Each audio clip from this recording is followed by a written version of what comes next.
नमस्कार, देश न्यूज में स्वागत है आपका। मैं हूं आपके साथ मीनाक्षी और आप देख रहे हैं हमारा खास कार्यक्रम रियल एस्टेट की रियलिटी।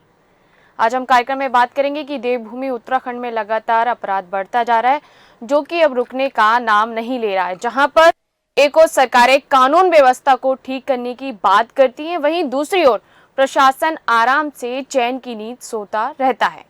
इसी कड़ी में बात करें तो खबर उत्तराखंड के विकासनगर तहसील क्षेत्र की है, जहां पर भूमाफियाओं के द्वारा मोटा मुनाफा कमाने के चक्कर में ग्राम सभा धर्मावाला में कृषि भूमि पर अवैध प्लॉटिंग चल रही है और पूरा का पूरा प्रशासन आराम से कुंभकर्ण की नींद सो रहा है। इसी पर चर्चा करेंगे आगे। फिलहाल आपको बताया जा रहा है कि आसन नदी पुल के पास इस काम को अंजाम दिया जा रहा है। यहाँ पर भूमाफियाओं के द्वारा कोई बड़ी कॉलोनी बनाने की तैयारी चल रही है और तो और बिना एमडीए की अनुमति के कई 100 बीघा कृषि भूमि पर अवैध प्लॉटिंग का खेल चल रहा है। लेकिन वहीं जब एमडीडीए के द्वारा अवैध प्लॉटिंग करने वालों पर कार्रवाई की बात कही जाती है तो विकास नगर क्षेत्र के ग्राम सभा धर्मावाला में एमडीडीए और तहसील प्रशासन कोई ध्यान नहीं दे रहा है और भूमाफिया के द्वारा खुलेआम अवैध प्लॉटिंग कृषि भूमि पर की जा रही है। और तो लगातार इस तरह की खबरों का भी सामना हमारा होता है। फिलहाल हमारे साथ इस पर अधिक जानकारी के लिए हमारे साथ जुड़ चुके हैं उत्तराखंड से संवाददाता अनिल दुबे जी। अनिल दुबे जी, देश न्यूज में आपका स्वागत है। बताइए, क्या पूरा मामला है, क्या कारण है, क्यों कार्रवाई नहीं हो रही है, प्रशासन क्यों कार्रवाई नहीं कर रहा है? जी मैम, जैसे कि बता दें कि ये विकास नगर तहसील क्षेत्र के ग्राम धर्मावाला का मामला है, जहाँ पे कि लगभग कई 100 बीघे जमीन पे अवैध प्लॉटिंग का कार्य किया जा रहा है। वहीं जब हमारे द्वारा एमडीडीए के अधिकारियों से बात की गई तो उनका कहना है कि हम इस और ध्यान दे रहे हैं और लगातार हमारे द्वारा कार्रवाई की जा रही है और इस पर भी कार्रवाई की जाएगी। लेकिन वहाँ के स्थानीय लोगों का तो कहना है कि कार्रवाई नहीं हो रही और खुलेआम जो प्लॉटिंग का काम है वो चल रहा है और जो भूमाफिया है वहाँ पर मोटा मुनाफा कमाने के चक्कर में इस काम को अंजाम दे रहे हैं। जी, जैसे कि लोगों का कहना है कि ये अवैध कृषि भूमि है और इस पर अवैध प्लॉटिंग का कार्य किया जा रहा है और यहाँ पे कोई नई बड़ी कॉलोनी बनाने की भी भूमाफियाओं के द्वारा कोशिश की जा रही है। हाँ, वही तो। जी बोलिए। जी, मगर कोई प्रशासन वगैरह कोई इस पर ध्यान नहीं दे रहा है। लेकिन क्या वजह हो सकती है? क्या भूमाफियाओं की साठगांठ प्रशासन के साथ है जिसकी वजह से वो कार्रवाई नहीं कर रही है?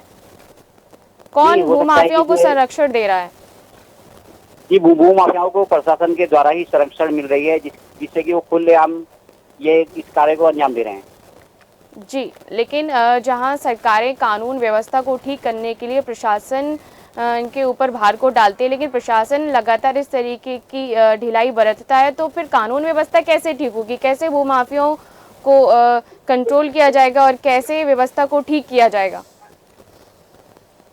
जैसे कि इसमें प्रशासन को ही कार्रवाई करनी चाहिए, मगर प्रशासन सुस्त है, बिल्कुल कुंभकर्ण की नींद सोया हुआ है या साफ साठगांठ है भूमाफियाओं से, तो इसलिए कोई कार्रवाई नहीं कर रहा है। इसमें प्रशासन को ही जागना होगा, तभी इसमें कुछ कार्रवाई हो सकती है। लेकिन सरकारें तो दलीलें देती है ना कि कानून व्यवस्था को हम ठीक करेंगे, लेकिन प्रशासन में ढिलाई बरतता है, तो सरकार को चाहिए ना कि प्रशासन पर एक्शन ले। जी बोलिए।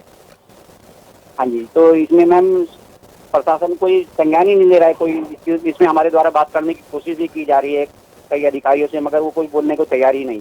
क्या उस क्षेत्र में इस तरीके की और भी कोई घटना हो चुकी है जहां पर वो माफिया खुले घूम रहे हैं और उनको संरक्षण मिल रहा है और कार्रवाई नहीं की जा रही है? क्योंकि इस तरीके से जो खबर सामने आई उससे तो ऐसा ही लग रहा है कि प्रशासन एकदम कुंभकर्ण की नींद सोया हुआ है और काम जो है वो नहीं हो रहा है, कार्रवाई नहीं की जा रही है। जी मैम, जैसे बता दें कि ये देहरादून का पचवादून क्षेत्र है, जहाँ पे लगातार कई जगह से इस तरह के मामले सामने आते रहे हैं और कई जगह पर इस तरह के अवैध प्लॉटिंग का कार्य किया जा रहा है। देहरादून के अलावा और भी? हाँ जी बोलिए। जी, जैसे कि कई जगह पे तो एमडीडीए के द्वारा कार्रवाई की गई है, मगर कई जगह पे नहीं की गई है। लेकिन खबर जो सामने आई है ना, वो एमडीडीए जो वहाँ पे है उस पर ध्यान नहीं दे रहा और बिना अनुमति के प्लॉटिंग की जा रही है। कैसे?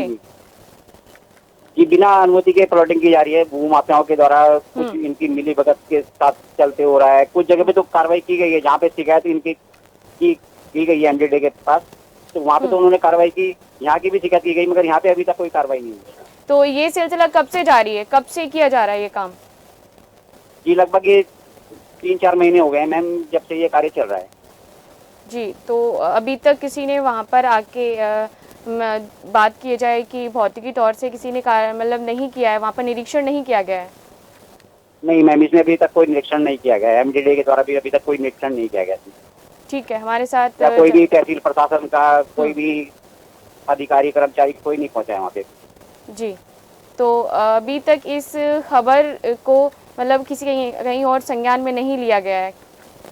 जी ठीक है अनिल दुबे जी, हमारे साथ तमाम जानकारी को साझा करने के लिए आपका बहुत बहुत धन्यवाद। तो देखा आपने कि जहां सरकारें लगातार इस तरीके की दलीलें देती हैं कि हम कानून व्यवस्था को ठीक करेंगे, लेकिन वहीं दूसरी ओर देखा जाए तो भूमाफियों को संरक्षण देता है प्रशासन। और जब प्रशासन कार्रवाई नहीं करेगा तो फिर कानून व्यवस्था कैसे ठीक होगी? और तो और लगातार इस तरह की खबरों का भी सामना होता है कि भूमाफियों के द्वारा सरकारी जमीन तक को हथिया लिया जाता है। सोचने वाली बात है, जहां आम लोगों का इन लोगों से सामना होता है तो लगता है हाँ सच में कुछ कागजाती भूल के चलते हमारे साथ यह स्कैम हो रहा है, लेकिन भूमाफिया तो सरकारी जमीन तक को नहीं छोड़ रहे। इसके सब किसके बलबूते पर ये जो काम हो रहा है, वो किसके बलबूते पर हो रहा है, कोई नहीं बताता। प्रशासन से सवाल करें तो वो सरकार को आरोप लगाती है और सरकार कहती है ये सब पहले की पार्टी की रख रखाव में हुआ है।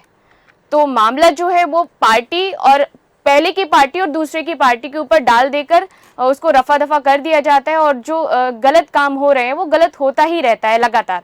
इसके लिए सरकार और प्रशासन दोनों को बढ़ चढ़कर कार्रवाई करनी होगी। जहां पर शासन और प्रशासन सरकारी जमीनों या फिर कोई कृषि भूमि हो से कब्जा छुड़ाने के दावे करती नहीं थकती है, लेकिन उन पर इस पर कार्रवाई करनी ही होगी। लेकिन इन दावों की हकीकत क्या है आप खुद देख सकते हैं। फिलहाल मेरे साथ इस कार्यक्रम में इतना ही। देखते रहिए देश न्यूज। नमस्कार।